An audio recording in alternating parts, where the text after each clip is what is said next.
ठीक है। I hope आपको जो है समझ में आ गया होगा कि कैसे विदेशों से कैसे निकालते हैं, विदेशों को कैसे निकालते हैं, डेप्रिसिएशन का क्या चक्कर होता है, और एक बड़ा वाला क्वेश्चन था वो किस तरीके से जो है सॉल्व करते हैं। और ये इस टाइप के जो मिसिंग वैल्यू के क्वेश्चंस होते हैं, जिसमें चाहे वो आय विधि का क्वेश्चन हो, चाहे वो व्यय विधि का क्वेश्चन हो, किसी भी विधि का वो क्वेश्चन हो, कुछ भी अगर आपको निकालना हो, इनफैक्ट अगर उत्पाद विधि का भी हो और कुछ भी अगर आपको निकालना हो, तो किस तरीके से न्यूमेरिकल क्वेश्चंस को जो है सॉल्व किया जाता है, किस तरीके से न्यूमेरिकल क्वेश्चन को सॉल्व किया जाता है, ये जो है मैंने आपको बताया है। ठीक है। तो अब हमें क्या समझना है, अब ठीक है, मिसिंग वैल्यू के क्वेश्चन किस तरीके से निकालते हैं और ये सब कैसे होते हैं ये हमने सीख लिया था, लेकिन और भी कई सारे डिफरेंट टाइप के क्वेश्चन हैं जो आपको समझने पड़ेंगे। जैसे कि एक क्वेश्चन है यहाँ पे, क्वेश्चन नंबर 5। इस क्वेश्चन में ये क्या कहता है, इस क्वेश्चन में कहता है कि भाई प्रचालन अधिशेष की गणना करो। अब इसमें निकालना क्या है, इसमें निकालना है प्रचालन अधिशेष। कोई बहुत बड़ी तोप नहीं चलानी इसके अंदर, क्वेश्चन में निकालना नॉर्मल सी चीज़ है। ठीक है। लेकिन अगर हम इसके क्वेश्चन की अगर बात करें, कंपोनेंट देखिए क्या क्या गिवन है। सेल आपको गिवन है, कंपनसेशन ऑफ एम्प्लॉय गिवन है, मध्यवर्ती उपभोग गिवन है, किराया गिवन है, ब्याज गिवन है, शुद्ध अप्रत्यक्ष कर गिवन है, मूल्यह्रास गिवन है और मिक्स्ड इनकम गिवन है। 8 कंपोनेंट गिवन है और कंपोनेंट में भी ऐसा कोई खास दम नहीं है कि कोई बहुत टफ कंपोनेंट दे दिया हो, कोई समझ ना आ रहा हो कंपोनेंट के, नहीं ये कैसे निकलेगा, ये कैसे निकलेगा। लेकिन इस क्वेश्चन में बस एक दिक्कत है, क्या, मुझे प्रचालन अधिशेष निकालना है और मेरे को पता चल गया प्रचालन अधिशेष आय विधि के अंदर होता है। ठीक है। तो अगर मुझे इसके अंदर प्रचालन अधिशेष निकालना है, तो भाई आय विधि का क्वेश्चन है, तो मैं सबसे पहले क्या निकालूंगा, मैं सबसे पहले इस क्वेश्चन के अंदर एनडीपी एट एफसी निकालूंगा, क्योंकि भाई प्रचालन अधिशेष तो वहीं पे होता है। मैं लगाऊंगा फॉर्मूला कर्मचारियों का पारिश्रमिक और प्लस प्रचालन अधिशेष और प्लस स्वनियोजितों की मिश्रित आय। ये वाला फॉर्मूला जो है मैं लगा देता हूँ, तो मेरे को पता चल जाएगा कि भाई मेरे को ये निकालना है प्रचालन अधिशेष, इसको मैं एक्स मान लेता हूँ। ठीक है। अच्छा, कर्मचारियों का पारिश्रमिक भी मेरे को इस क्वेश्चन के अंदर सीधा ही दे रखा है, ये दे रखा है यहाँ पे 800, तो भाई ये आ गया यहाँ पे 800, मैं यहाँ पे 800 पुट कर देता हूँ। और रही बात मिश्रित आय की, तो मिश्रित आय भी इस क्वेश्चन में मेरे को गिवन है यहाँ पे 400, तो मैं यहाँ पे 400 पुट कर देता हूँ, यहाँ पे आ जाएगा 400। तो मेरा जो इक्वेशन बनेगी बेटा, ये मेरे बन जाएगी NDP at FC is equal to 800 और 400 कितने होते हैं, 800 और 400 होते हैं 1200 प्लस एक्स। ठीक है। तो मतलब मैं ये समझ गया कि अगर मुझे एक्स की वैल्यू को फाइंड आउट करना है, अगर मुझे एक्स की वैल्यू को फाइंड आउट करना है, तो भाई मेरी जो इक्वेशन आ जाएगी वो आ जाएगी N D P at F C minus 1200 is equal to X. मतलब कि एक्स तब तक नहीं निकल सकता जब तक आपके पास N D P at F C ना हो। और मैंने आपको कल ये क्वेश्चन कराया था, क्वेश्चन नंबर 4। मैंने आपको ये बताया कि भाई जब भी मिसिंग वैल्यू का क्वेश्चन होता है ना, मतलब आपको अगर कोई घटक अगर निकालना होता है, ठीक है, तो उसके अंदर आपको हमेशा एक ना एक चीज़ गिवन होती है, क्योंकि भाई मैं अब यहाँ पे मुझे यहाँ पे कन्वर्जन करनी पड़ेगी, मुझे यहाँ पे कन्वर्जन करनी पड़ेगी। एनडीपी एट एफसी निकालने के लिए कुछ ना कुछ होना चाहिए। तो कल जैसे हमने ये क्वेश्चन करा था, क्वेश्चन नंबर 4, यहाँ पे आपको 9th में देखिए राष्ट्रीय आय गिवन थी, नेशनल इनकम यहाँ पे आपको इस क्वेश्चन में गिवन थी, तो मैंने इसकी मदद से कन्वर्जन कर ली और मेरा आंसर आ गया था। लेकिन अब मैं अगर इस क्वेश्चन की बात करूँ, इस क्वेश्चन में देखिए क्या दिक्कत है। इस क्वेश्चन में दिक्कत ये है कि भाई कन्वर्जन के लिए कुछ है ही नहीं। देखो कोई भी कंपोनेंट देख लीजिए आपको ऑपरेटिंग सरप्लस निकालना है, इस क्वेश्चन के अंदर। अमिता ध्यान से देख लेंगे, क्वेश्चन को भी लिख लेंगे। क्वेश्चन नंबर 5 में अभी देखते हैं, क्वेश्चन नंबर 5 में ऑपरेटिंग सरप्लस निकालना है अमिता। ठीक है। बिक्री सेल आपको दे रखी है 4000, कंपनसेशन ऑफ एम्प्लॉय गिवन है आपको 800 एंड इंटरमीडिएट कंजम्पशन भी आपको दे रखी है 600, रेंट आपको दे रखा है बेटा 400, इंटरेस्ट आपको दे रखा है 300, एनआईटी आपको दे रखा है 500, डेप्रीसिएशन आपको गिवन है 200 एंड मिक्स्ड इनकम आपको गिवन है इस क्वेश्चन के अंदर बेटा 400।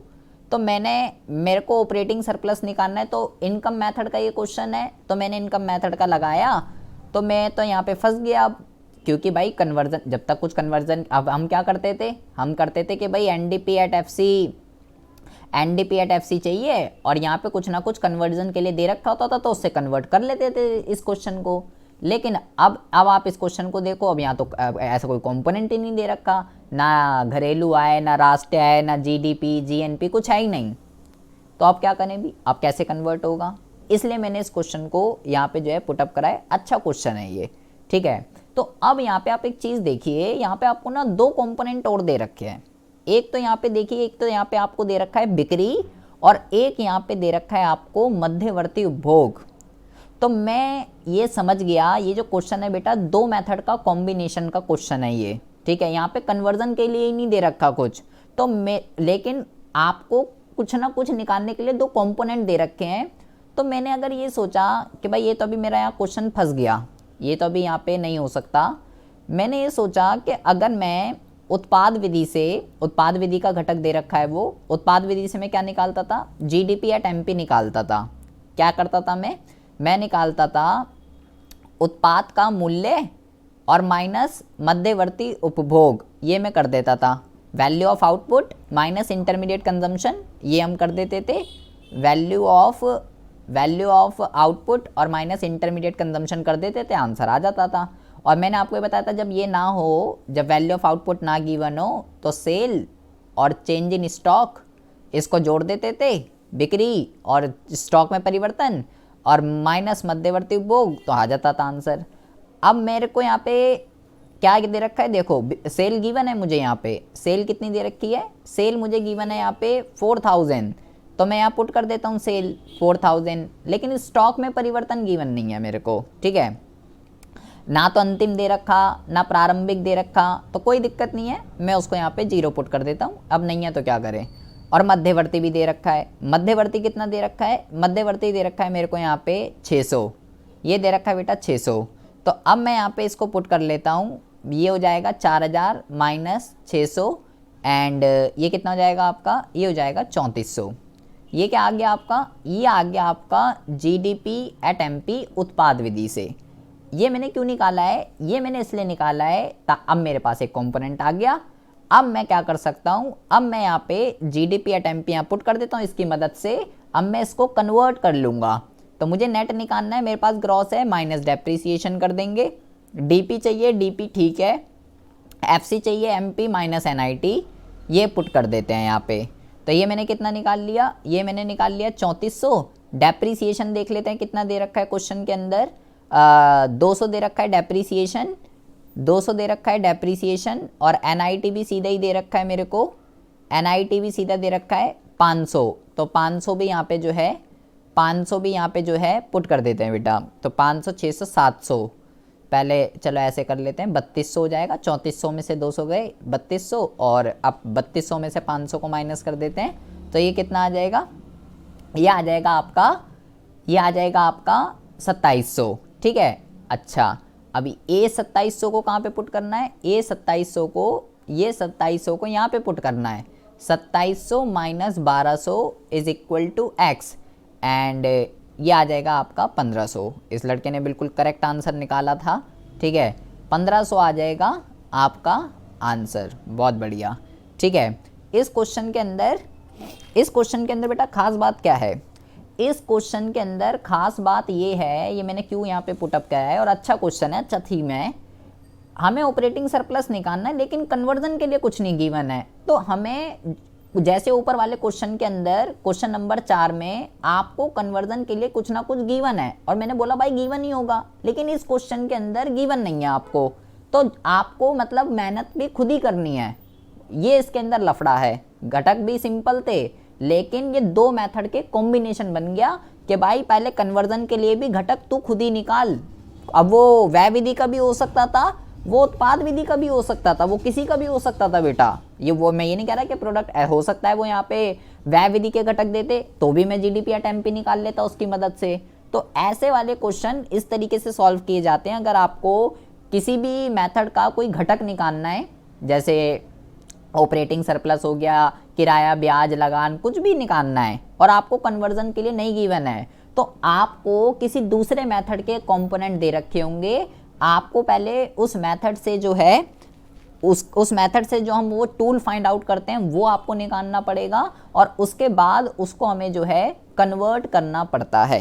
आई होप आपको जो है बहुत ही अच्छे से समझ में आ जाएगा कि क्वेश्चन नंबर 4 में क्या डिफरेंस है और क्वेश्चन नंबर 5 में क्या डिफरेंस है। क्वेश्चन नंबर 5 में कन्वर्जन के लिए नहीं दे रखा, निकालना मिसिंग फिगर ही है ऑपरेटिंग सरप्लस, लेकिन क्वेश्चन नंबर 4 में कन्वर्जन के लिए दे रखा था, यहाँ मेहनत हुई हुई थी, हमें ज़्यादा नहीं करनी थी, सिर्फ कला कंपोनेंट और कन्वर्ट कर दिया। अब आ जाते बेटा, बहुत ज़्यादा ध्यान से सुनेंगे। अभी तक हमने जितने भी क्वेश्चन करे हैं, मैंने आपको 5 क्वेश्चन बताए हैं यहाँ पे, और ये पांचों के पांचों जो क्वेश्चन है बेटा, ये आय विधि और व्यय विधि के मैंने आपको बताया, इनकम मेथड और एक्सपेंडिचर मेथड के, और मैं प्रोडक्ट मेथड के भी आपको क्वेश्चन ऑलरेडी करा चुका हूँ, जितने भी टाइप के अलग अलग हो सकते हैं, लेकिन फिर भी प्रोडक्ट मेथड के अंदर और अलग अलग थीम के ऐसे कंपोनेंट हैं जो अपने घटकों की वजह से जाने जाते हैं, अपने कंपोनेंट की वजह से जाने जाते हैं। ठीक है, तो बहुत ही ज़्यादा ध्यान से सुनेंगे। 4-5 क्वेश्चन है ऐसे जो कंपोनेंट की वजह से एग्जाम में कई बारी पूछे जाते हैं। क्वेश्चन में बोला है भाई एनवी एट एमपी निकाल। एनवी एट एमपी बिल्कुल नॉर्मल चीज़ है और क्वेश्चन भी बहुत छोटा है। ठीक है, क्या क्या दे रखा है आपको दे रखा है बेटा टैक्स ऑन प्रोडक्शन, सबसे पहली बात तो अमिता क्वेश्चन को लिख लेंगे, एंड आपको दे रखा है net change in stock, net change in stock ये आपको दे रखा है, सेल आपको दे रखी है, रॉ मटेरियल आपको दे रखा है, एंड आपको जो है एक यहाँ पे ये घटक इंपॉर्टेंट है जिसकी वजह से क्वेश्चन बार बार रिपीट होता है। यहाँ पे क्या लिखा हुआ है, यहाँ पे लिखा हुआ है पूंजीगत वस्तु जिसका जीवन काल 5 साल। ठीक है, इसका मतलब क्या हुआ, इस कंपोनेंट को लिखेंगे आप capital good with the life, capital good with the life 5 years। एक कैपिटल गुड्स है जिसकी लाइफ 5 साल की है और उसकी वैल्यू मशीन की कितनी है, 15 लाख रुपए है, ये यहाँ पे क्वेश्चन में गिवन है। अच्छा निकाल भी दिया। किरण कितना बता रही हो, 300 बता रही हो, क्या कह रही हो किरण? 300 आएगा, 3 साल आएगा। अच्छा ठीक है, डेप्रिसिएशन बता रही है। अच्छा देखो मेरे को लगा पता नहीं क्या निकाल दिया इनने। तो भाई एनवीए टेम्पी निकालना है। ठीक है, तो ठीक है कोई दिक्कत नहीं है। तो हमने क्या सीखा भाई, मुझे तो कुछ भी बोला हो, अब हम उत्पाद विधि के क्वेश्चन कर रहे हैं, 3-4 उत्पाद विधि के हैं। तो भाई मेरे को तो कुछ भी बोला हो, मैं तो जीवी एट एमपी निकालता हूँ। कैसे निकलता है जीवी एट एमपी? जीवी एट एमपी जो निकलता है वो निकलता है वैल्यू ऑफ आउटपुट, उत्पाद का मूल्य माइनस इंटरमीडिएट कंजम्पशन, मध्यवर्ती उपभोग, ऐसे निकलता है जी। ठीक है, अच्छा और देख लेते हैं मेरे को क्या क्या गिवन है क्वेश्चन के अंदर। मुझे यहाँ पे क्या कहते हैं, अगर मैंने आपको ये भी सिखाया जब ये गिवन ना हो उत्पाद का मूल्य, तो sale plus change in stock, इसको हम क्या कर देते हैं, ऐड कर देते हैं, बिक्री प्लस स्टॉक में परिवर्तन और माइनस मध्यवर्ती उपभोग। बहुत ही ज़्यादा ध्यान से सुनेंगे बेटा। सेल आपको गिवन है क्वेश्चन के अंदर, सेल आपको जो गिवन है वो गिवन है 25 यहाँ पे पुट कर देंगे। ठीक है, चेंज इन स्टॉक भी मेरे को सीधा गिवन है क्वेश्चन के अंदर, चेंज माइनस का 2 गिवन है, तो मेरे को तो प्लस करना है, लेकिन यहाँ माइनस का गिवन है तो मैं माइनस लगा देता हूँ, एंड माइनस मध्यवर्ती उपभोग। अब आप पूरे क्वेश्चन में देखेंगे मध्यवर्ती उपभोग जो है वो यहाँ पे नहीं दे रखा, बचा क्या, 0 पुट कर देते हैं। मान लेंगे सर। हाँ, क्योंकि मैंने आपको क्या बताया था कि हर वो चीज़ जो as a raw material use हो रही है, इट्स कॉल्ड इंटरमीडिएट कंजम्पशन। ठीक है, तो ये कितना है, ये है 6, तो यहाँ पे कितना पुट कर देंगे, 6 पुट कर देते हैं। तो ये कितना हो जाएगा आपका 23 माइनस का 6, तो ये हो जाएगा आपका 17, ये तो आ जाएगा 17 जीवी एट एमपी। लेकिन मुझे क्या निकालना है क्वेश्चन के अंदर, मुझे निकालना है एनवीए एट एमपी, मुझे ये निकालना है एनवीए एट एमपी, मुझे ये फाइंड आउट करना है, और जीवीए एट एमपी ये मेरे पास है। तो ठीक है, कन्वर्ट कर लेते हैं। तो क्या कहते हैं, नेट चाहिए मुझे माइनस का डेप्रिसिएशन कर देते हैं, वैल्यू एडेड ठीक है, एमपी ये भी ठीक है, केवल डेप्रिसिएशन माइनस करना है। तो 17 माइनस, अब आप यहाँ पे बेटा ये सिर्फ क्वेश्चन डेप्रिसिएशन की वजह से आता है एग्जाम के अंदर। यहाँ पे अब आप देखिए डेप्रिसिएशन ही गिवन नहीं है, ना तो मूल्यह्रास दिख रहा, ना गिसावट दिख रहा, ना स्थिर पूंजी का उपभोग दिख रहा, कुछ नहीं दिख रहा मेरे को। तो अब ऐसी सिचुएशन के अंदर क्या करेंगे, तो मैंने आपको कल डेप्रिसिएशन के फॉर्मूले बताए हैं, 5 फॉर्मूले मैंने आपको बताए हैं। तो यहाँ जो फॉर्मूला लगेगा वो ये लगेगा बेटा, फिफ्थ, पूंजीगत वस्तु का मूल्य कैपिटल गुड्स की जो वैल्यू है माइनस स्क्रैप वैल्यू और अपॉन में लाइफ ऑफ मशीन, ये वाला फॉर्मूला आपको लगाना है। स्क्रैप वैल्यू का मतलब होता है जैसे कि उस मशीन की जो वैल्यू है वो 5 साल है, तो जब वो मशीन 5 साल बाद खराब हो जाएगी तो 5 साल मतलब उसका दी एंड हो जाएगा, उसके बाद वो यूज़ में नहीं रहेगी, तो कबाड़ी कोई बिकेगी वो। तो अपशिष्ट मूल्य का मतलब होता है कि जब वो मशीन ख़राब हो जाएगी और मैं उसको कबाड़ी को बेचूंगा तो वो कितने रुपए की बिकेगी, कबाड़ी का जो भाव होता है उसको कहते हैं स्क्रैप वैल्यू, अपशिष्ट मूल्य। तो मुझे यहाँ पे देखिए, मुझे यहाँ डेप्रिसिएशन की ज़रूरत है, तो मैं यहाँ पे डेप्रिसिएशन कैसे कैलकुलेट करूँगा, वैल्यू ऑफ कैपिटल गुड्स कितने रुपए की है वो मशीन, 15 लाख रुपए की। स्क्रैप वैल्यू मेरे को क्वेश्चन में गिवन नहीं है, तो स्क्रैप वैल्यू गिवन नहीं हो तो 0 पुट कर देंगे, हो तो पुट कर देंगे। लाइफ कितनी है मशीन की, लाइफ ऑफ मशीन कितनी है 5 ईयर, तो ये कितना आ जाएगा, ये आ जाएगा 15/5 और ये हो जाएगा 3। तो यहाँ पे वैल्यू को पुट कर देते हैं, यहाँ पे वैल्यू को पुट कर देते हैं 3, तो ये कितना हो जाएगा 14 जो है ये आ जाएगा आपका आंसर। तो ये जो क्वेश्चन है ये बस डेप्रीसिएशन की वजह से जो है, डेप्रीसिएशन की वजह से रिपीट होता है। ठीक है, मैंने आपको कल इसका भी बता दिया था, इसका भी बता दिया था, इसका भी मैंने अभी आपको बता दिया।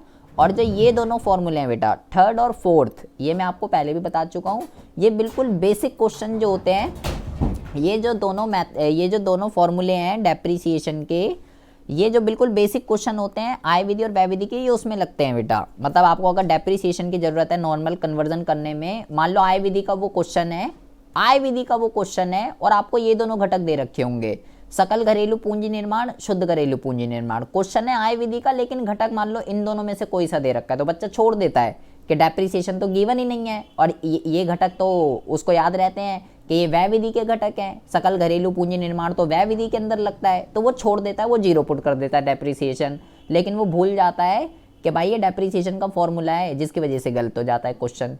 तो ये आपको ध्यान रखना है बेटा, ये भले ही आय विधि का क्वेश्चन हो और ये घटक अगर दे रखे हो तो ये डेप्रीसिएशन निकालने के लिए ही दे रखे हैं, वो जानबूझ के आपको यही घटक देगा ताकि आप सोचो कि ये व्यय विधि के घटक है और छोड़ दो, आप 0 पुट कर दो। तो ये आपको ध्यान रखना है। अच्छा, अब आते हैं क्वेश्चन नंबर 7 पे।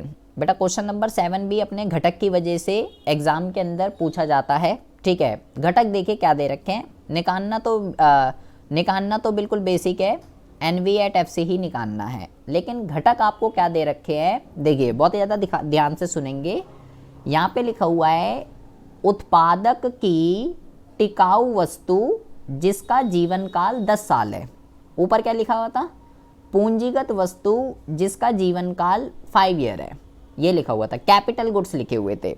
ठीक है, यहाँ पे कैपिटल गुड्स नहीं लिखा, यहाँ पे लिखा है टिकाऊ वस्तु, किसकी, उत्पादक की।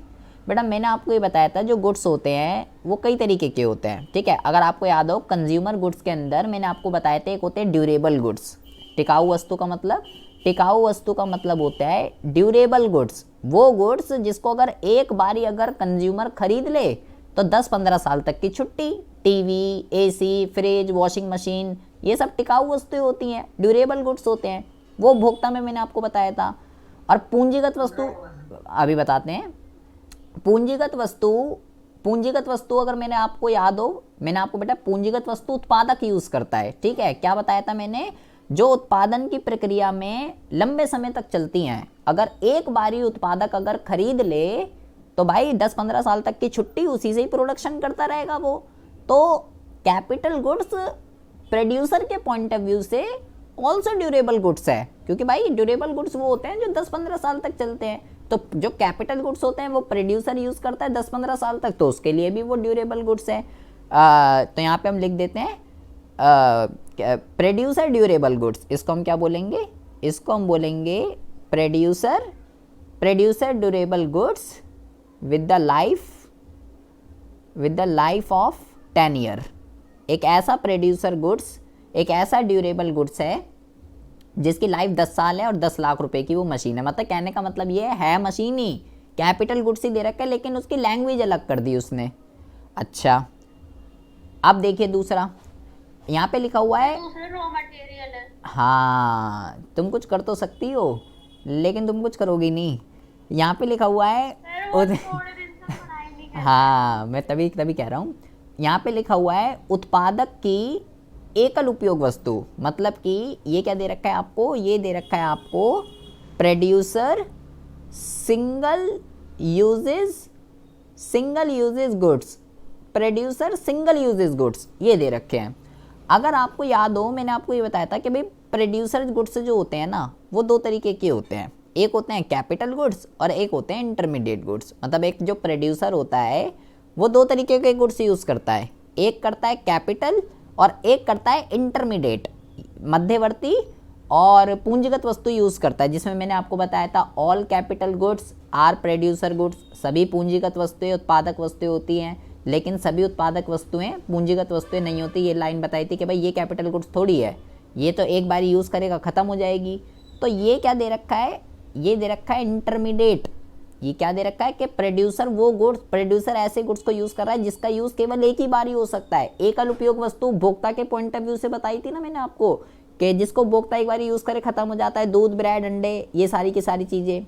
तो वो जैसे बेटा हमने durable, non durable, semi durable, टिकाऊ, गैर टिकाऊ एकल वस्तु, जैसे हमने वो भोक्ता के पॉइंट ऑफ व्यू से पढ़ी थी, बिल्कुल same as it is producer के पॉइंट ऑफ व्यू से भी हम कैपिटल गुड्स को बेटा ड्यूरेबल कह सकते हैं और इंटरमीडिएट को जो है सिंगल यूजेज गुड्स कह सकते हैं प्रोड्यूसर के पॉइंट ऑफ व्यू से। बस ये दोनों इस वजह से आते हैं क्वेश्चन के अंदर। सेल दे रखी है और यहाँ पे एक कंपोनेंट दे रखा है, बहुत ही ज़्यादा ध्यान से सुनेंगे। वर्ष के दौरान उत्पादित बिना बिका हुआ उत्पादन, मतलब कि आपको दे रखा है क्लोजिंग स्टॉक। क्लोजिंग स्टॉक क्या होता है, वो माल जो आपका बिका नहीं है, वो माल जो आपका बिका नहीं है उसको हम क्या कहते हैं, उसको हम जो है क्लोजिंग स्टॉक उसको कहते हैं बिना बिका हुआ माल जो बिका नहीं है, तो वही तो क्लोजिंग स्टॉक है। तो ये दे रखा है closing stock during the year, ठीक है, ये लिख सकते हो आप Amita, closing stock during the year. वैसे वो बुक के अंदर है ये क्वेश्चन, वहाँ से भी देख सकते हो आप। और ये दे रखा है टैक्स ऑन प्रोडक्शन।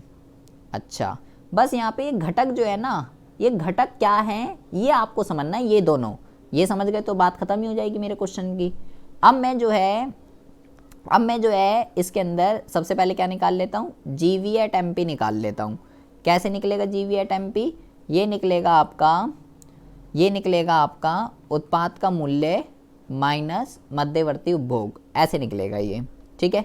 अच्छा, अब उत्पाद का मूल्य कैसे निकलता है, बिक्री तो मुझे सीधे दे रखी है क्वेश्चन के अंदर।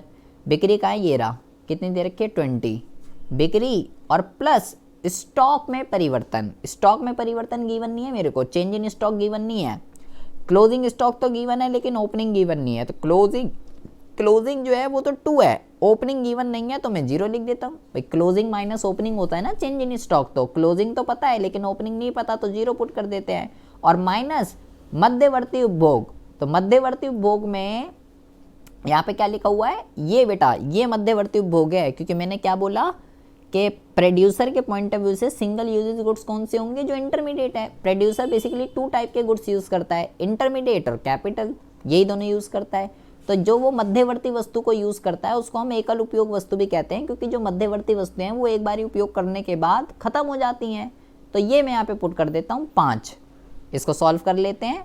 20 + 2 - 5, 22 - 5 ये आ जाएगा 17। अब इसको कन्वर्ट कर लेते हैं। NVA at FC is equal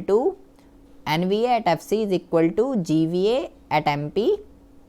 तो ये हो जाएगा नेट मुझे चाहिए माइनस का डेप्रीसिएशन एंड VA ठीक है, FC का जो जाएगा माइनस का NIT यहाँ पे पुट कर देते हैं। तो ये हो जाएगा 17 माइनस डेप्रीसिएशन।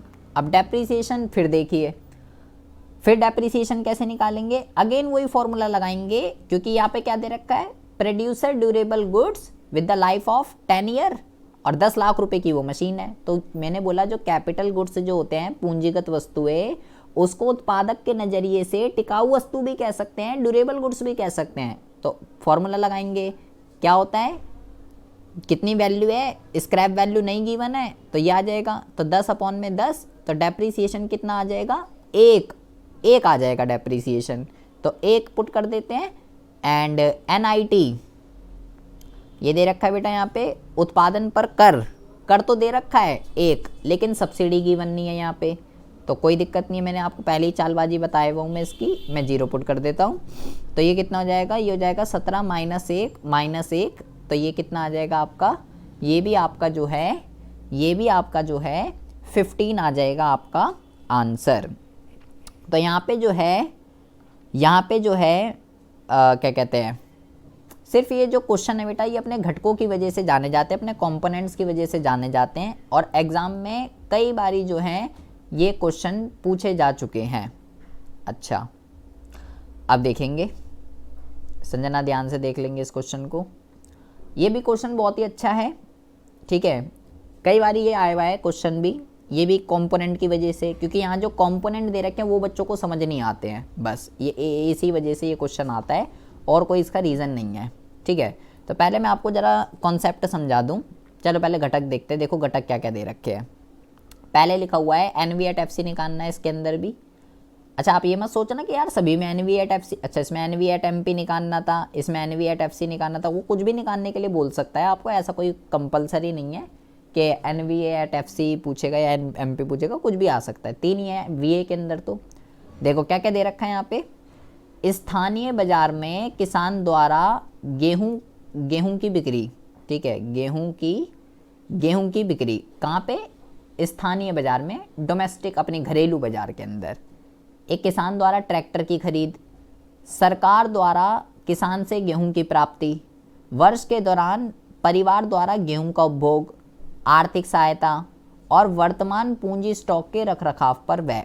ये 6 घटक दे रखे हैं, लेकिन ये घटक ऐसे दे रखे हैं कि यार कुछ समझ ही ना है। ये पूरा जो कॉन्सेप्ट है बेटा किस पे चलेगा हमारा, जो मैंने आपको वो बताया था मेन मुद्दा, क्या कि GV@MP कैसे निकलता है। क्वेश्चन नंबर कौन सा कर रहे हैं हम, क्वेश्चन नंबर हम कर रहे हैं 8, क्वेश्चन नंबर 8 हम यहाँ पे कर रहे हैं, ठीक है। ये पूरा मुद्दा उस पे चलेगा कि उत्पाद का मूल्य माइनस मध्यवर्ती उपभोग, value of output minus intermediate consumption. अच्छा, फिर मैंने आपको ये बताया था कि जब ये आपको गिवन ना हो तो क्या क्या गिवन होता है आपको, तो आपको गिवन होता है बिक्री और प्लस स्टॉक में परिवर्तन, sale plus change in stock, इसको जोड़ देंगे तो आंसर आ जाता है, और माइनस मध्यवर्ती उपभोग। अच्छा, फिर मैंने आपको ये बताया था कि जब बिक्री भी गिवन नहीं होती तो 2 तरीके के सिनेरियो क्रिएट होते हैं, या तो प्राइस और क्वांटिटी गिवन होती है, या मैंने आपको बोला था 2 चीज़ें गिवन होगी आपको, ठीक है, 3 चीज़ें गिवन होगी, 3 चीज़ें मैं यहाँ लिख देता हूँ। पहला मैं यहाँ पे लिख देता हूँ घरेलू बिक्री, ठीक है। दूसरा मैं लिख देता हूँ यहाँ पे स्वयं उपभोग, ठीक है। और तीसरा मैं इस पे यहाँ पे लिख देता हूँ क्या कहते हैं, विदेशों को बिक्री, ठीक है, जिसको हम क्या कहते हैं, जिसको हम निर्यात कहते हैं। इसको बेटा आप अलग ही लिखेंगे, जैसे मैंने पहले आपको घरेलू बिक्री में बताया था ना, इसको घरेलू बिक्री में नहीं जोड़ेंगे, इसको अलग ही लिखना बेटा आप, ठीक है। अच्छा, फिर मैंने आपको ये बताया था घरेलू बिक्री के अंदर भी किस किस को बेचा, इसके अंदर भी कंपोनेंट होते हैं घरेलू, हाँ, परिवारों को बिक्री, परिवार को, फर्मों को, या जैसे यहाँ पे दे रखा है सरकार को, किसको बेचा, घरेलू बिक्री मतलब अपने देश के अंदर, डोमेस्टिक, घरेलू का मतलब होता है डोमेस्टिक, किस को बेचा, तो अपने देश के अंदर परिवार को, सरकार को, दूसरी फर्मों को, जिसको भी बेचा है सब आ जाएगा यहाँ पे। स्वयं उपभोग का मतलब क्या होता है, उसने खुद कितना कंज्यूम करा, जो उसने उगाया उसने खुद कितना कंज्यूम कर लिया अपने पर्सनल यूज़ के लिए, वो होता है स्वयं उपभोग। और निर्यात दूसरे देशों को कितना बेचा।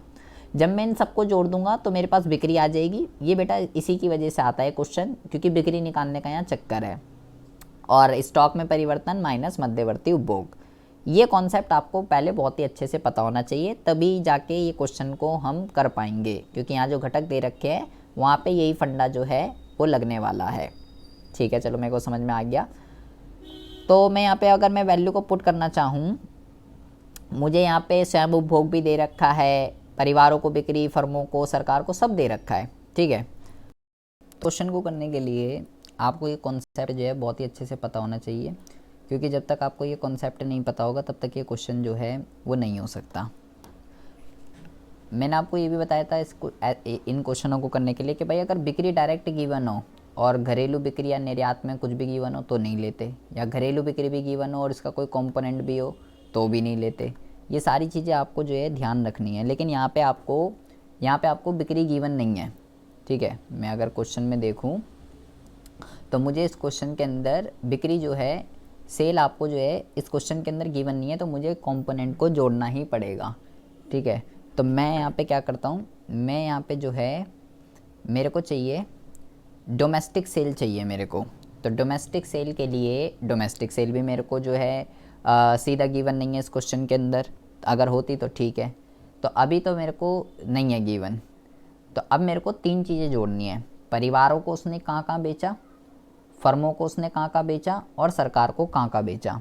तो देखिए, स्थानीय बाजार में किसान द्वारा गेहूं की बिक्री, इसको ले लेंगे। बाजार में मतलब फर्मों को बेचा एक तरीके से, मान लीजिए दूसरी मार्केट के अंदर ही फर्म होंगी, तो 680 आया। ठीक है, इसके अलावा 680 आ जाएगा। इसके अलावा तीसरा कंपोनेंट देखो क्या लिखा है, सरकार द्वारा किसानों से गेहूं की प्राप्ति। सरकार ने किसानों से गेहूं लिया, तो भाई जब उन्होंने दिया तभी तो लिया। भाई दिमाग लगाइए, यहाँ पे लिखा हुआ है सरकार ने किसानों से गेहूं खरीदा, तो फिर वही बात, अरे भाई जब सरकार ने खरीदा है तो किसान ने बेचा है ना, मतलब तो किसान ने बेचा कहाँ कहाँ पे। डोमेस्टिक की अगर हम बात करें, एक तो बाजार के अंदर बेचा डोमेस्टिक के अंदर, एक सरकार को बेचा। ठीक है, और इन दोनों जगह पे बेचा है। तो ये कितना दे रखा है, 680 और 20,000 ये मेरे को दे रखा है। तो अगर मुझे ये निकालना है, फर्मों को यहाँ पे परिवारों को यहाँ पे मान ली, परिवारों को दे तो रखा था शायद, क्या था कंपोनेंट ये, अच्छा ये तो स्वयं उपभोग है, किसान परिवार लिखा हुआ है बेटा यहाँ पे। ठीक है, उसने खुद की सेल्फ कंजम्पशन दे रखी है यहाँ पे। तो 680 और 20,000, तो मैं यहाँ पे निकालता हूँ। देखिए GVA at MP किस तरीके से निकलेगा, मुझे बिक्री चाहिए। ठीक है, तो बिक्री के लिए ये 3 चीज़ें चाहिए आपको। ठीक है, तो पहले हम बात करते हैं इस वाले कंपोनेंट की, घरेलू बिक्री की। यहाँ पे क्या क्या जोड़ना पड़ेगा, 680 6,80,000 और प्लस 20,000 ये जोड़ देंगे। ठीक है, और तो उसने डोमेस्टिक में तो और उसने किसी को नहीं बेचा, तो बाकी जो है मैं 0 लिख देता हूँ। ये आ गया डोमेस्टिक। स्वयं उपभोग उसने कितना करा है, स्वयं उपभोग उसने जो है परिवार द्वारा उसने खुद कितना यूज़ करा है, 5,000, ये मैं जोड़ देता हूँ 5,000। और दूसरे देशों को कितना बेचा है, निर्यात तो मुझे इस क्वेश्चन के अंदर, निर्यात मुझे जो है इस क्वेश्चन के अंदर गिवन नहीं है, तो ये भी मैं 0 पुट कर देता हूँ। ये आ जाएगा बिक्री, ये पूरे बिक्री आ गई बेटा, ये पूरा क्या आ गया, ये पूरा जो है आपका बिक्री आ गया। और प्लस स्टॉक में परिवर्तन, तो स्टॉक में परिवर्तन जो है वर्तमान पूंजी स्टॉक में परिवर्तन की अगर हम बात करें तो स्टॉक में परिवर्तन मुझे गिवन नहीं है, तो मैं यहाँ पे स्टॉक में परिवर्तन की जगह 0 पुट कर देता हूँ। और रही बात माइनस मध्यवर्ती उपभोग, तो मध्यवर्ती उपभोग आप देखेंगे यहाँ पे, मध्यवर्ती उपभोग अगर आप यहाँ पे देखेंगे तो मध्यवर्ती उपभोग भी यहाँ पे आपको गिवन नहीं है। ठीक है, बिक्री दे रखी है, ये भी बिक्री दे रखी है, ये भी बिक्री दे रखी है, सब बिक्री दे रखे हैं। मध्यवर्ती उपभोग भी यहाँ पे आपको जो है वो आपका गिवन नहीं है, तो मैं अभी यहाँ पे इसको भी 0 पुट कर देता हूँ। तो ये कितना आ जाएगा, बेसिकली आ जाएगा 7,05,000, ये आ जाएगा बेसिकली आपका 7,05,000। ये तो हो गया 7 लाख और ये हो गया 5,000, तो ये हो गया 7,05,000 GVA at MP। लेकिन मुझे क्या निकालना है इस क्वेश्चन के अंदर, मुझे निकालना है NVA at FC। ठीक है, NVA at FC मुझे फाइंड आउट करना है, और GVA at MP मुझे दे रखा है। तो मुझे नेट चाहिए ग्रॉस माइनस डेप्रीसिएशन और FC माइनस NIT, ये हम कर देते हैं। ठीक है, तो ये दे रखा है 7,05,000 माइनस डेप्रीसिएशन और NIT आपको चाहिए। ठीक है, तो डेप्रीसिएशन देखेंगे, डेप्रीसिएशन क्या है, डेप्रीसिएशन जो है ये बेटा डेप्रीसिएशन है, ठीक है। यहाँ पे ये डेप्रीसिएशन की तरह ट्रीट किया जाएगा। यहाँ पे पूंजी का जो स्टॉक है उसके रख रखाव पे जो भी खर्चा हुआ है वो आएगा 10,000 रुपये। और एनआईटी की अगर हम बात करें, एनआईटी यहाँ पे गिवन नहीं है, यहाँ पे मोस्टली चीज़ें गिवन नहीं है बेटा, ठीक है, ये 0 पुट कर देंगे। तो यहाँ पे जो आंसर आ जाएगा 6,95,000, ये आ जाएगा आपका आंसर, ठीक है। ये अच्छा क्वेश्चन है, ये भी मोस्टली चीज़ें गिवन नहीं है, 0 है, ठीक है। और जो दे रखी हैं वो समझ में नहीं आएंगी, ये दिक्कत है। तो बिक्री यहाँ पे 3 जगह दे रखी है, बिक्री यहाँ पे जो है आपको 3 जगह दे रखी है, एक ये दे रखी है, एक ये दे रखी है, और एक जो उसने खुद यूज़ करी सेल्फ कंजम्पशन, जो उसने खुद कंज्यूम करी सेल्फ कंजम्पशन, वो भी बिक्री का ही पार्ट माना जाता है। ये बात आपको मैं पहले ही बता चुका हूँ कि जो सेल्फ कंजम्पशन हुई है वो भी आपकी सेल का ही पार्ट है, ठीक है। क्योंकि यहाँ पे देखिए मैंने कहाँ बनाया, ये सेल्फ कंजम्पशन सेल का ही मैंने जो है बिक्री का ही मैंने पार्ट बनाया है। स्वयं उपभोग जो खुद यूज़ कर लेता है, दूसरे देशों को दे नहीं रखा तो 0 पुट कर दिया। संजना अब आया समझ में क्या करना है इस क्वेश्चन के अंदर? Yes sir. ठीक है, अब हम आते हैं अगले क्वेश्चन के रिगार्डिंग। ये बेटा देखेंगे, ये बहुत ज़बरदस्त क्वेश्चन है, ठीक है। ये अगर आ गया एग्ज़ाम में तो देखिए क्या क्या निकालना है इसके अंदर। इसके अंदर जो आपको निकालना है, आर्थिक सहायता किस में आएगा? अच्छा एनआईटी गिवन है यहाँ पे, अच्छा, एक मिनट रुको बेटा, ये गलत हो गया क्वेश्चन। एनआईटी गिवन है, मुझे एनआईटी चाहिए था ना, तो यहाँ तो ये गिवन तो है आर्थिक सहायता यहाँ पे, इसको तो हमने देखा ही नहीं है, इसको तो हमने देखा नहीं है आर्थिक सहायता को। तो यहाँ पे हम क्या करेंगे, एक मिनट रुकिए ज़रा, एक मिनट रुको ज़रा। आर्थिक सहायता यहाँ पे आपको दे रखी है 2,000। देखिए बेटा ये रह गया अभी हमारा, यहाँ पे गलत हो गया है। आर्थिक सहायता मुझे यहाँ गिवन थी, आर्थिक सहायता बेटा 0 पुट नहीं होगी यहाँ पे, ये गलत हो गया है। यहाँ पे आर्थिक सहायता मेरे को एनआईटी चाहिए, ठीक है, अभी मैंने यहाँ 0 पुट कर दिया था, लेकिन बेटा यहाँ टैक्स गिवन नहीं है। देखो एक बार देख लेता हूँ टैक्स, हाँ टैक्स तो गिवन नहीं है, ठीक है, टैक्स तो 0 पुट कर देंगे, लेकिन सब्सिडी गिवन है, सब्सिडी को पुट करेंगे 2,000, ठीक है। तो आपका जो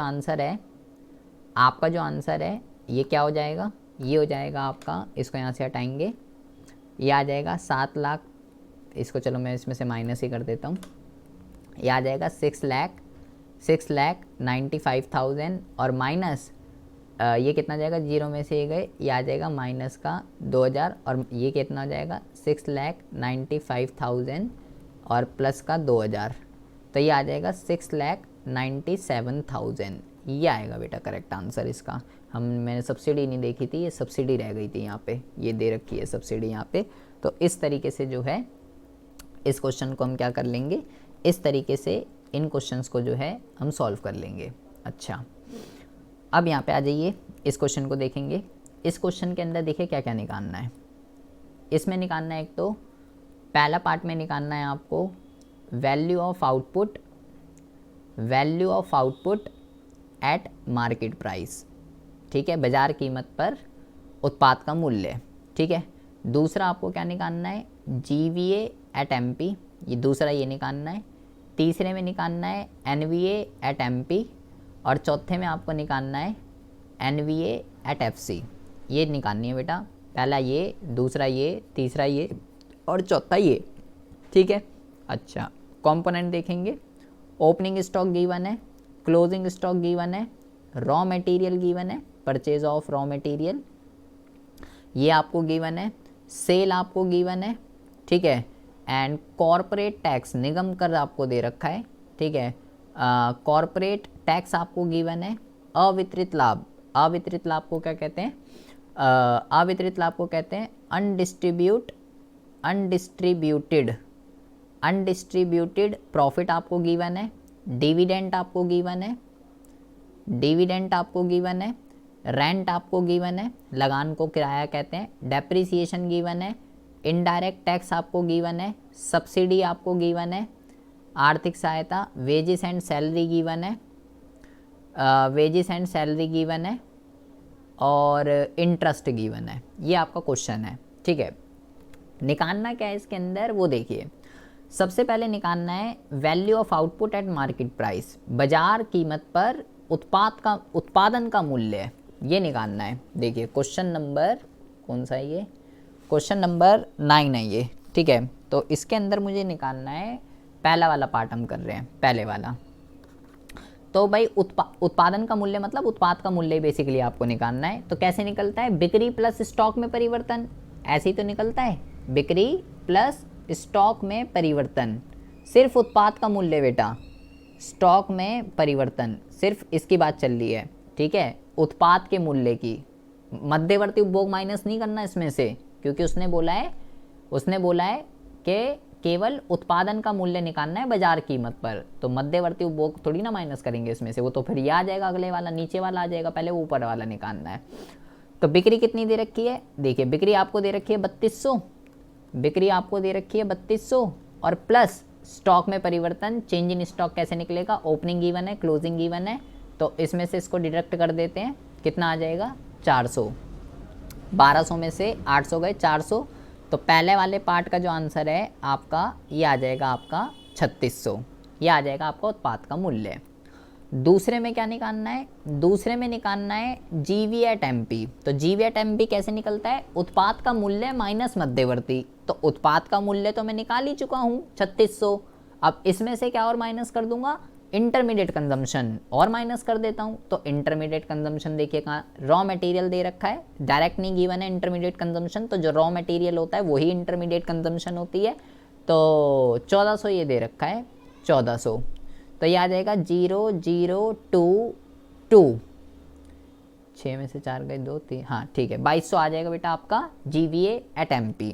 ठीक है, अच्छा अब तीसरा कंपोनेंट क्या निकालना है, तीसरा कंपोनेंट आपको निकालना है NVA एट MP, एक निकलते ही सारे निकल जाएंगे, NVA एट MP आपको फाइंड आउट करना है। तो मेरे पास GVA एट MP है, इसकी मदद से मैं कर लेता हूँ, मुझे नेट चाहिए माइनस डेप्रिसिएशन, VA ठीक है, MP ठीक है, सब कुछ ठीक है, सिर्फ इसमें से डेप्रिसिएशन जो है मुझे माइनस करना है।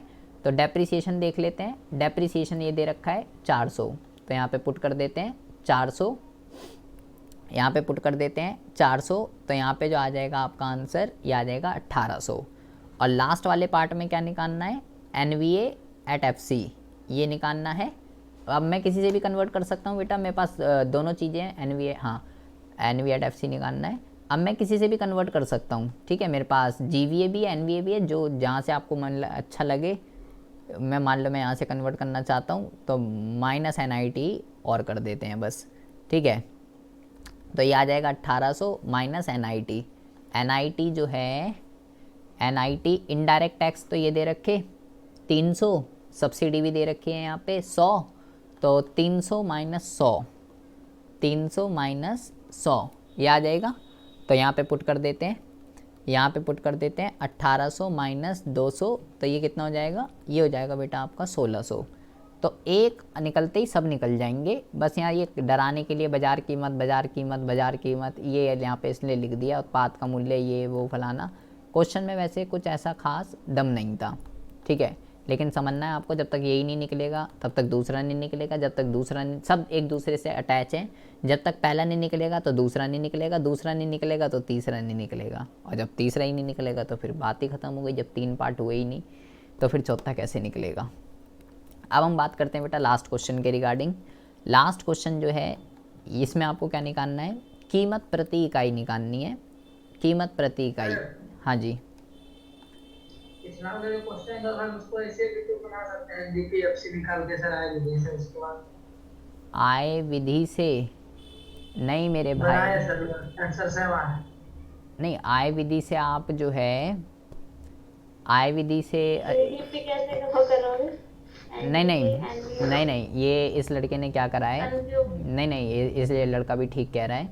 इस लड़के ने क्या करा है, इनने क्या करा, इनने भी देखो यहाँ पे आपको घटक देखो आय विधि के भी दे रखे हैं, देखो मजदूरी तथा वेतन भी दे रखा है। यस ठीक है, और यहाँ पे आप देखो किराया, ठीक है, लगान, ब्याज और लाभ के घटक ये सब दे रखे हैं। तो इनने क्या करा, पहले इसने NDP देखो बेटा बहुत ज़्यादा ध्यान से सुनेंगे। इसने सबसे पहले एनडीपी एट एफसी निकाल लिया, ठीक है। मान कितना है NDP at FC Vishal? NDPFC आया है सर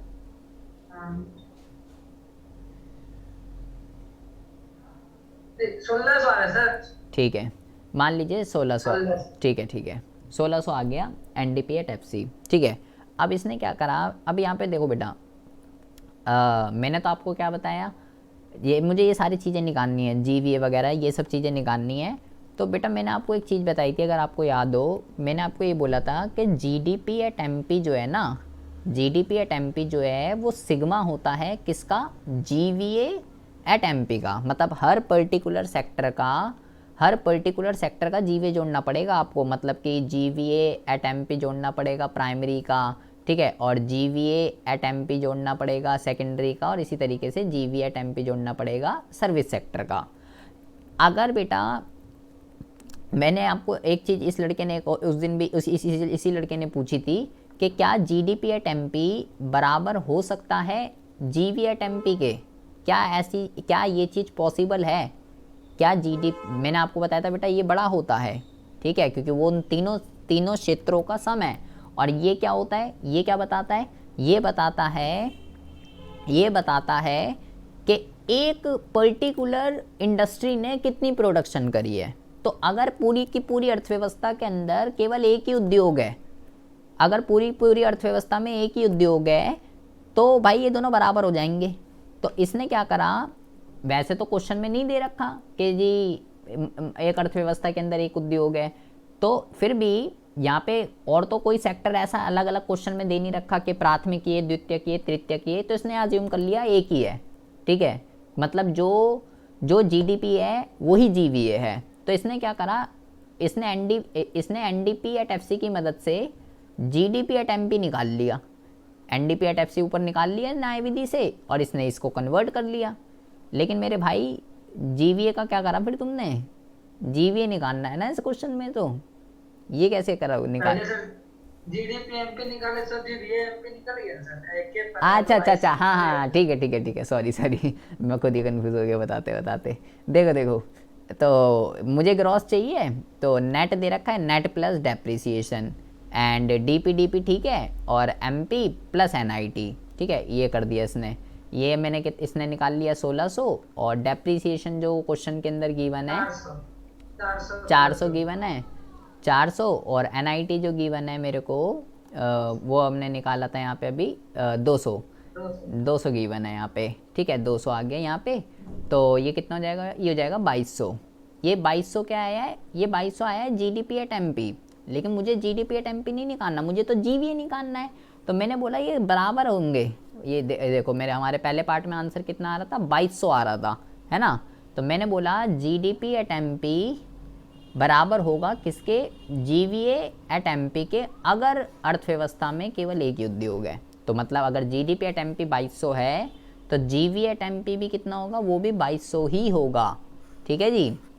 बट यहाँ पे इसने ये खुद अज्यूम करा है कि हाँ एक ही इंडस्ट्री है, क्वेश्चन में नहीं बोल रखा। रिस्क वे है, रिस्क है ये तो, ठीक है, कि यहाँ तो इसने रिस्क ले लिया। अगर मेंशन होता इसने अपनी तरफ से मान लिया, लेकिन इसने बोला कोई नहीं, रिस्क है तो इसके, तो इसने भी ले लिया रिस्क।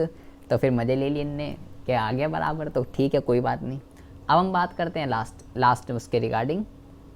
उसके बाद जब जीवी आ गया फिर तो सारे निकल ही जाएंगे बेटा। तो इसने भी बिल्कुल सही करा।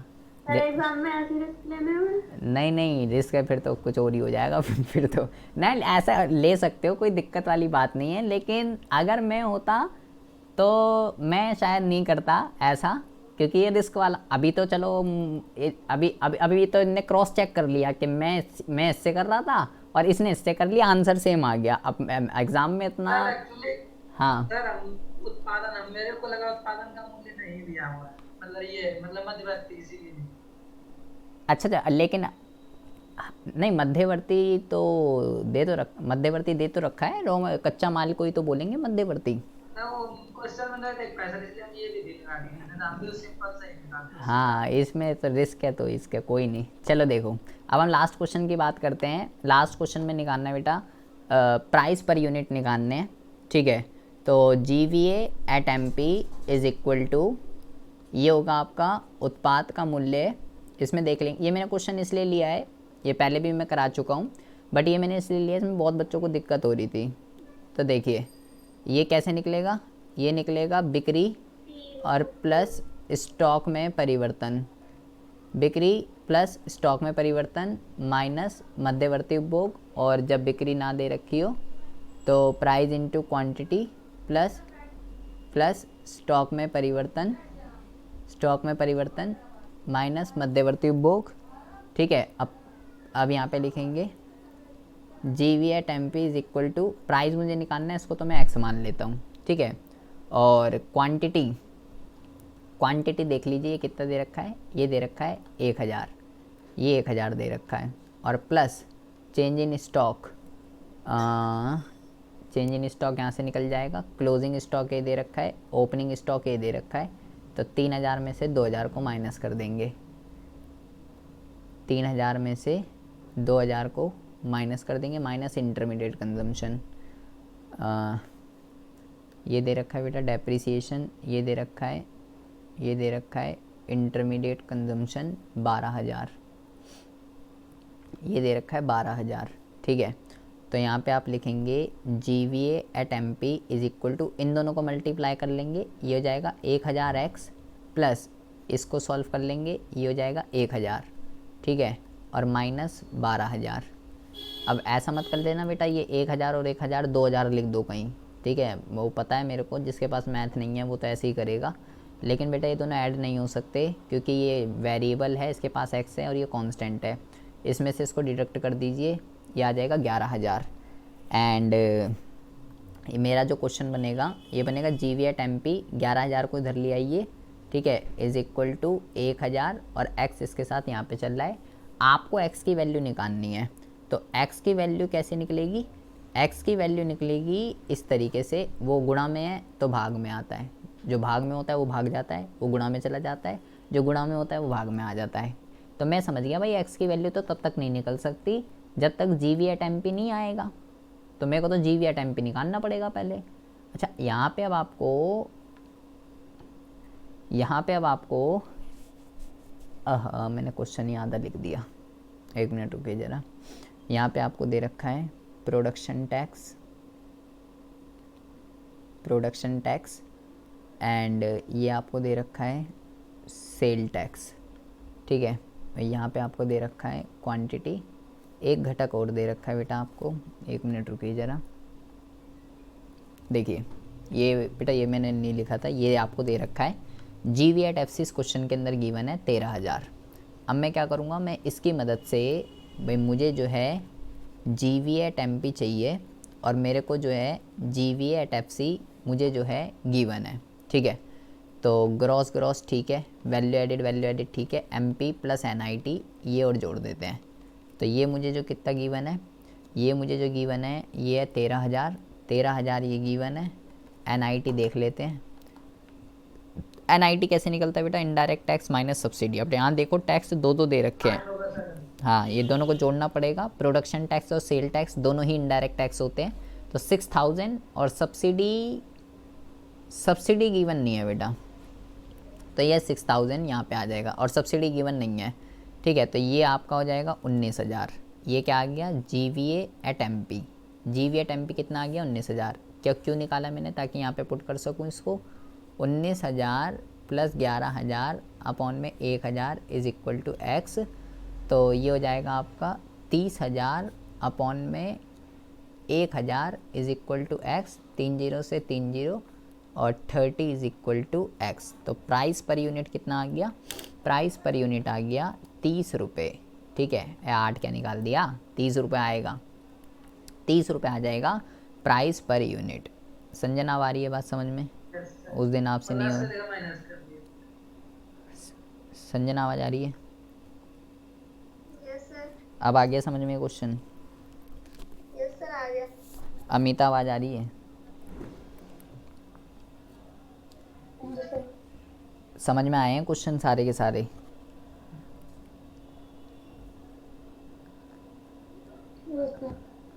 उमेश आवाज आ रही है? हाँ जी सर। क्वेश्चन समझ में आ रहे हैं या ऊपर से जा रहे हैं? सर ये आपने कर लिया। अच्छा, तुमने कर लिए। तो तुम इको में तो बन गए हो उस्ताद। और योगेश, आवाज़ आ रही है? योगेश, आवाज़ आ रही है? मैंने आपके वाला भी क्वेश्चन ले लिया था योगेश। इसके ये आपका ही वाला क्वेश्चन था, अगर आपको याद हो तो कुछ। ये आपका ही क्वेश्चन है। कहाँ गया? ये रहा। आ गया था आपका आंसर इसका? शिवम गोस्वामी, आवाज़ आ रही है भाई? यस सर, आ गया था मेरा। कहाँ गायब हो तुम? अच्छा, समझ आ रहे हैं क्वेश्चन? यस सर, बस एक बार प्रैक्टिस करनी पड़ेगी। देखिए, अब जो है मेरी तरफ से अब कुछ नहीं रह गया है, ठीक है। मैं आपको उत्पाद विधि, आय विधि, व्यय विधि मैं सब आपको करा चुका हूँ। तीनों मेथड करा चुका हूँ। तीनों मेथड के जितने भी डिफ़िकल्ट क्वेश्चन थे वो आपको करा चुका हूँ। तो अब आप जो है, कल है संडे, ठीक है, और परसों है मंडे। तो कल तो आप हम जो है इसका ट्यूसडे को टेस्ट लेंगे प्रैक्टिकल का, ठीक है, जिसमें हम केवल 3 क्वेश्चन सिर्फ मैं आपको दूंगा, सिर्फ और सिर्फ 3, ठीक है। उत्पाद विधि का एक होगा, आय विधि का एक होगा और व्यय विधि का एक होगा, ठीक है। सिर्फ 3 क्वेश्चन दूंगा, 5-5 नंबर के, 15 नंबर का होगा। एक क्वेश्चन को करने के लिए 10 मिनट मिलेंगे, 30 मिनट का टेस्ट होगा, ठीक है। तो आप जो है, कल संडे है, संडे को प्रैक्टिस कीजिएगा। मंडे को तो हमारी क्लास है ही, मंडे को क्लास लेंगे। ट्यूसडे को ये टेस्ट होगा, ठीक है, सेम टाइम पे होगा, 8 बजे रात को 8 बजे ट्यूसडे को इकोनॉमिक्स का टेस्ट है, जिसके अंदर 3 न्यूमेरिकल पूछे जाएंगे, उत्पाद विधि, आय विधि और व्यय विधि के 5-5 नंबर के। तो आप आई होप सब जो है प्रैक्टिस कर लेंगे बहुत ही अच्छे से, ठीक है इल्मा? हाँ जी। Yes sir. जीडीपी डिफ्लेक्टर और जीडीपी संजो कल्याण नहीं बताइएगा। जीडीपी और कल्याण का टॉपिक तो यार हम पढ़ तो चुके हैं, जीडीपी और कल्याण का। वही तो कह रहे हो। जीडीपी डिफ्लेक्टर डिफ्लेटर तो डिलीटेड है शायद, इस बार डिलीटेड है डिफ्लेटर। नहीं सर, है सिलेबस में। है तो चलो फिर मैं बता दूंगा। अब जो हम कल जो मंडे को हम जो क्लास लेंगे ना, वो पता है मेरे को, जीडीपी डिफ्लेटर रह गया है। एक तो जीडीपी डिफ्लेटर रह चुका है, और एक नॉमिनल जीडीपी को रियल जीडीपी में किस तरीके से कन्वर्ट करेंगे, ये भी रह चुका है। और इसका सीबीएसई में जो भी सैम्पल पेपर आया है उसके अंदर जो है इसका क्वेश्चन है, नॉमिनल जीडीपी निकालनी है उसके अंदर, तो वो एग्ज़ाम में आएगा, वो मैंने नहीं बताया है, वो पढ़ लेंगे जीडीपी। सर वो तो था निशान क्या नहीं था? सिलेबस में। नहीं नहीं है, वो तो है सिलेबस में। है सर, सिलेबस तो हम कल ही लिखते हैं। वो है सिलेबस में। वेबसाइट। दीपांशु, आवाज़ आ रही है? सर मतलब ये कंप्लीट नहीं हुआ है ये पूरा चैप्टर? अभी नहीं हुआ बेटा, अभी नहीं हुआ, अभी और लगेगी इसके। ये पूरा, ये समझ लो, मैंने बोला 26 जनवरी, ये पूरा महीना खिंच जाएगा बेटा, जनवरी, ठीक है। अभी भी बहुत सारे टॉपिक इसके अंदर बचे हुए हैं। दीपांशु, तीनों मेथड समझ में आ रहे हैं या ऊपर से जा रहे हैं? सर आ रहे हैं समझ। क्वेश्चन आपकी बुक के अंदर क्वेश्चन है इसमें या नहीं है ऐसे? सर ऐसे तो नहीं, उसमें बहुत शॉर्ट। हाँ तो आसान वाले होंगे। तो अब तो तुम पहाड़ पे चढ़ गए, अब तो तुम कर ही लोगे आई होप। देखो मैं आपको बताता हूँ। मुस्कान, आवाज़ आ रही है आपको? तीनों मेथड समझ में आ गए या ऊपर से जा रहे हैं? आ गए समझ में। तो देखिए बात ऐसी है, जैसे अभी इस लड़की ने क्या नाम था इसका, किरण कांगई, हाँ किरण है इसका नाम। इसने भी मेरे को भी एक क्वेश्चन भेजा, ठीक है। उस बस होता क्या है, हिंदी में दिक्कत ये है, हिंदी में क्या इंग्लिश में भी, उसमें दिक्कत ये है कि जो घटक है ना, क्या दे रखा है, ये जो है ये उसको पलट उल्टा लिख देता है, उसको कुछ होता वही है लेकिन उसको थोड़ी दूसरी लैंग्वेज में जो है करके लिख देता है। जैसे इसने एक मेरे को क्वेश्चन भेजा था, उसमें हाँ व्यय विधि का वो क्वेश्चन था, ठीक है। तो व्यय विधि के अंदर निजी अंतिम उपभोग व्यय और सरकारी अंतिम उपभोग व्यय निकालना था। जैसे कल मैंने आपको ये क्वेश्चन कराया था, तीसरा क्वेश्चन, तो यहाँ पे आप देखो, यहाँ पे निजी को उसने क्या लिख दिया, व्यक्तिगत उपभोग व्यय। अब बच्चा पढ़ता है निजी, अब उसको अगर पता होगा कि भाई हाँ निजी को ही ये कहते हैं, तो भाई वो कर लेगा। लेकिन इन दोनों ही चीज़ों को बेटा निजी और अब उसमें मेरे को दूसरा चाहिए था सरकारी अंतिम उपभोग व्यय। इसका मतलब क्या है, निजी अंतिम उपभोग व्यय और सरकारी अंतिम उपभोग व्यय, इसका मतलब क्या है? इसका मतलब है इसका मतलब है निजी क्षेत्रों निजी या परिवारों द्वारा भी कह सकते हो, या निजी क्षेत्र लिख देता हूँ चलो मैं, निजी क्षेत्र द्वारा वस्तुओं व सेवाओं की खरीद, वस्तुओं व सेवाओं की खरीद, ऐसे भी आ सकता है बेटा ये लिख के, निजी अंतिम उपभोग व्यय या व्यक्तिगत उपभोग व्यय, ये ऐसे भी लिख के आ सकता है, निजी क्षेत्र द्वारा वस्तुओं और सेवाओं की खरीद। और दूसरा था सरकारी अंतिम उपभोग व्यय, तो उसने क्या करा, सरकारी अंतिम उपभोग व्यय को क्या लिख दिया, सरकार द्वारा वस्तुओं और सेवाओं की खरीद। अब ये तो बिल्कुल ही अलग हो गया भाई, मेरे को चाहिए सरकारी अंतिम उपभोग व्यय। अब सरकारी अंतिम उपभोग व्यय की जगह उसने क्या लिख दिया, सरकार द्वारा वस्तुओं और सेवाओं की खरीद, उसने ये लिख दिया। तो भाई जो सरकारी अंतिम उपभोग व्यय जो होता है उसका मतलब ही यही है कि सरकार ने वस्तुओं और सेवाओं पे कितना खर्चा करा, उसका मतलब ही यही है। ये जब हम अभी समग्र मांग वाला वो चैप्टर पढ़ेंगे तो वहाँ पे जब आप वो समझ लेंगे तो आपको समझ में आ जाएगा, और भी चीज़ें और भी कॉन्सेप्ट आपका बहुत ही अच्छे से क्लियर हो जाएगा व्यय विधि के अंदर। तो हाँ जी, इसमें जो 7 नंबर सर कंपोनेंट दिया हुआ है, सकल सार्वजनिक व्यय, ये चीजें तो वही सरकारी व्यय। हाँ सकल सार्वजनिक व्यय, ये वो है, ये सरकारी वो है, सरकारी व्यय।